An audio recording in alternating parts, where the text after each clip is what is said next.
This is The Branding Iron, and I'm your host, Edward Simpson.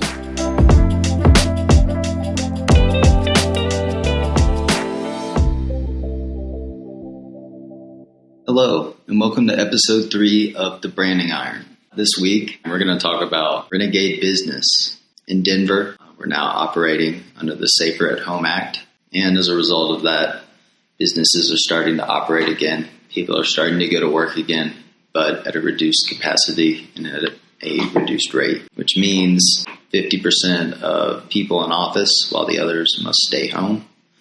Curbside pickup for retail, online ordering, delivery from restaurants, reduced capacity in some states. I'm from Florida. I was talking to family. They were telling me in Tallahassee, it is 25% capacity of people allowed back in restaurants and bars and stuff. So they're letting people back in there. But in Denver, I'm not so sure. Regardless of that, that leaves a lot of questions for the future. And I have a lot of things to discuss as we ponder how businesses will be affected by COVID-19, how we operate as a society as a result of this pandemic. There's a few things that are going on in Denver right now. It really feels post-apocalypto, to be honest. Aside from seeing tons of people walk down the street, bandanas wrapped around their face, it doesn't help with the fact that I've seen numerous people hobbling about shirtless with limps on today as well. I really feel like I'm in a movie, in the Mad Max movie, but the city really does feel deserted. It's kind of weird as you drive around. There's nowhere near as much traffic.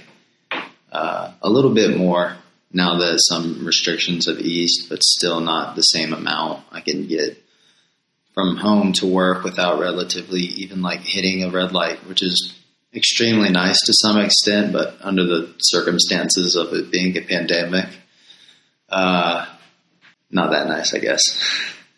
But I guess we try to find the silver linings and move on with a positive attitude. So to get into it, with the Safer at Home Act taking place and being enacted starting on May 8th, as for like neighboring counties, on Mother's Day, there were reports of a restaurant in Castle Rock having to have its license suspended because it violated the Safer at Home restrictions for safety and health codes. I was reading an article. It was a restaurant named C&C Coffee and Kitchen, and they're going to likely have their license suspended for several weeks. I think on one hand, you can understand that renegade business attitude of, hey, we need to make these profits back up and meet the public demand because, I mean, obviously people weren't that concerned. They were going in, and I would say the people that went to that restaurant are as equally to blame as the restaurant itself. I know if I would have walked into a place that was that packed, I probably would have felt a little uneasy and probably would have walked out personally. Then again, I'm not going to any restaurants. I'm making all my meals at home. And I'm not trying to rag on those people by any means. Like, Mother's Day is a holiday that should be celebrated, but maybe think of a smarter way to do it next time that doesn't put your whole family at risk. I just think it's a testament to like how desperate people are to get back into society and enjoy life again. In Denver before that, while we were still under the Safe at Home Act, a restaurant named Sancho's Broken Arrow was operating as a speakeasy and doing business illegally, like letting people come and drink at night, apparently. But the owner had covered it up for like a week or so, saying he was just working there at night and using it as his own personal hangout, which is such a bullshit thing to say. Like, who would just go and hang out at a dive bar alone? That has to be the saddest thing I've ever heard. On a bigger level, past what's going on in Denver, like, I'm sure there's minute stories throughout the country of things going on. I just saw another news story about a lady getting kicked out of a Red Lobster because she couldn't get her Mother's Day meal. She was just throwing hands at the wait staff as they tried to push her out the door. It was a hectic video. So it kind of shows that the division in our country right now and that huge desire to like be a part of an active economy. I mean, it's definitely ingrained in the American fabric, but our government's trying to hold us to our responsibility of being ethical. So I think with that said, businesses are going to have to find a way to get clever enough to meet the expenditure needs of their business and their operating expenses while still like upholding an ethical responsibility to society and not just like flooding their doors with customers because they know they can get them with the demand right now.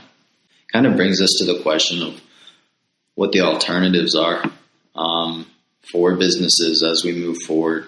I mean, as people pour back into society and like go to pools and find really any excuse to get out of their house, like what are the alternatives for the businesses that can't be that destination for the people that are getting out of their house? I mean, I think I've harped on it a lot lately, and I'm going to continue to do so. You need a digital presence if you're a business. Having an online presence is going to be a gigantic thing for any business trying to reach out to new clientele. It'll be a great way to kind of stimulate organic traffic, especially if you create a social media presence. You can write blogs. You can generate video content. You can start creating valuable pieces of information that you know your customers will like. You can start, selling your products and stuff online, making sure that they're delivered in a much safer way that adheres to that social requirement right now. Kind of staying away from each other so we can let the coronavirus fizzle out and we can all get back to a normal life. With that said, I don't think some industries will survive, or they might be severely handicapped. Severiously? I just made up a word. Well, moving forward. So with the industries that probably aren't going to recover, I wonder kind of about how AMC will do, how StubHub will do. I know oil and gas is declining, but I doubt they're going to be really hampered for the long term, because as soon as people get back into society, they're definitely going to start spending money on gas. And I mean, from that level, aside from the other issues that are surrounding oil and gas, I can't obviously say that the ease of coronavirus is going to fix those, but for the ones that are related to demand right now, when demand does increase, which it definitely will. I mean, people will get jobs again. The economy rebounds. It goes through waves. So it's worth saying that that's an industry that will probably stay around until we find some alternative for powering our cars and our homes and stuff. Other industries I don't think that could survive or are going to be really faced with a struggle, I think, will be commercial retail. Amazon and the large amounts of online stores already, I don't really see many people finding an excuse to go to the store and shop unless it's very close to where they live, which still, if people are lazy like me, which I assume some are, still doesn't do it. Still, they'll stay online and shop.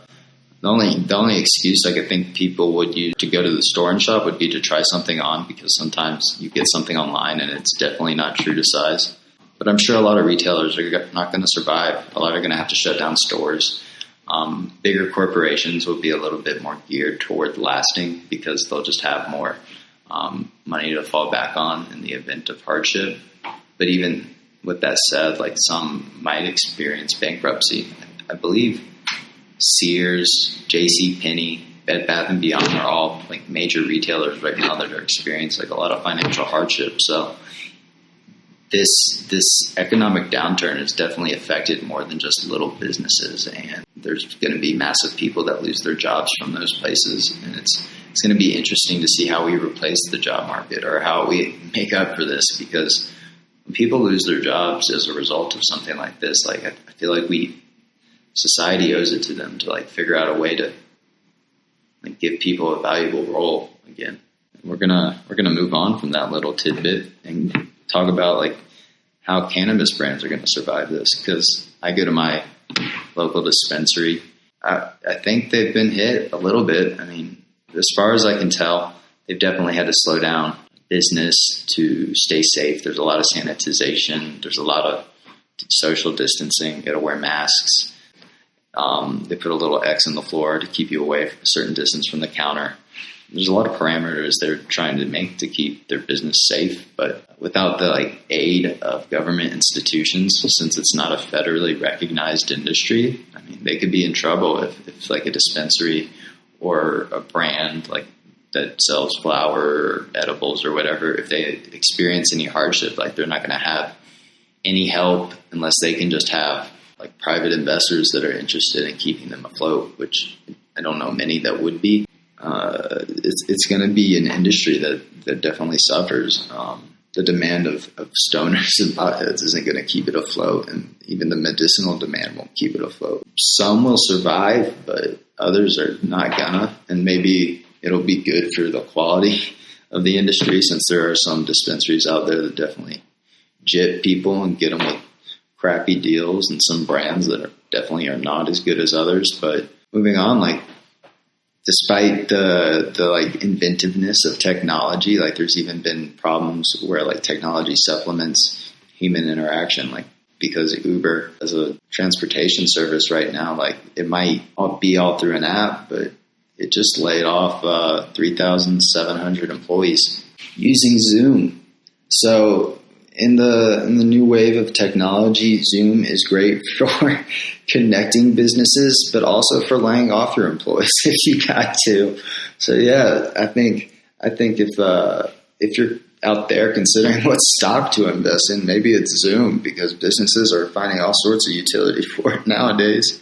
I think with like all the stuff I just went through, like businesses are kind of wild right now. We're in a little bit of a renegade area as a economy. Businesses are kind of on their own. Like the government's being slow right now to really give out any help. I just got my I don't know what you would call whatever the stipend is they were handing out to individuals in need and stuff. I just got mine 2 months later after it was needed, 3 months later. So like the government's got a lot to handle, and they can't keep up with the demand either. As a result, like businesses are really going to have to kind of champion themselves right now. And to do that, like, digital presence is going to be one of the biggest things that they can do.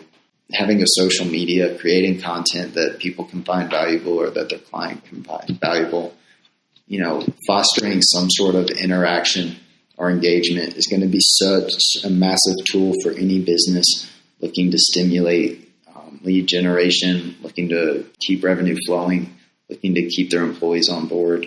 They're going to have to get creative. Right now in Denver, I can't attest to what many businesses are doing because so many are closed. I look out the window at my old favorite crappy breakfast house, and it's closed. The cafe that was next to it's closed. All the gas stations are open, so I guess that's where I'll be eating my sandwiches from now on.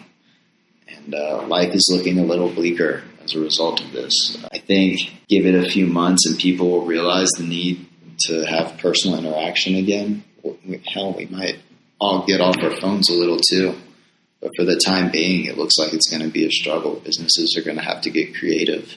And the best way to do that is going to be to unite people through a story. Storytelling is always going to be such a powerful tool for any brand. But with that said, like quality storytelling is more powerful than just storytelling. I think you can say storytelling is a powerful tool, and then people just think, all right, I'll throw as much content as I can out there, and they forget the quality. But if you can't put out quality content or a quality story that really effectively communicates who your brand is and what your business does and how you serve your customers, it's going to fall short. It's not going to get the message across, and it might actually hurt your brand reputation. That's why, like, I always try to stress the importance to our clients of like having good photography, good videography, and things that are just professionally done all around. If you can't create that quality on your own, there's no shame in reaching out for it.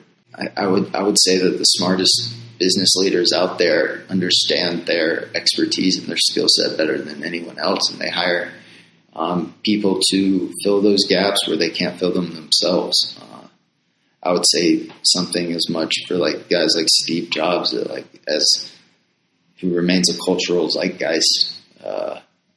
People look up to today. That guy was just talented at hiring people. Really, he had a vision, but he figured out the steps to make that happen where he couldn't. That's what businesses are going to have to do as we move forward. In places that aren't as heavily populated and are a little bit more normal, I hope that businesses didn't get hit too hard and they're all able to survive. But in places where the populations are big and people need to stay away from each other. Businesses will be shut down longer to keep this stuff around, keep us all safe. I just wish you good luck, and thanks for joining me on podcast episode 3. It's fun hosting this, and hopefully people like listening to it. So if you do, I would appreciate it if you shared it, if you liked it, if you left a comment. I'll be reading them. I'll be taking any advice to get better. We're going to have a few more other hosts that join us as this podcast keeps going. A few more experts from Brand Iron, and it'll be interesting to hear what they have to hear. Thanks for joining me, and have a good day.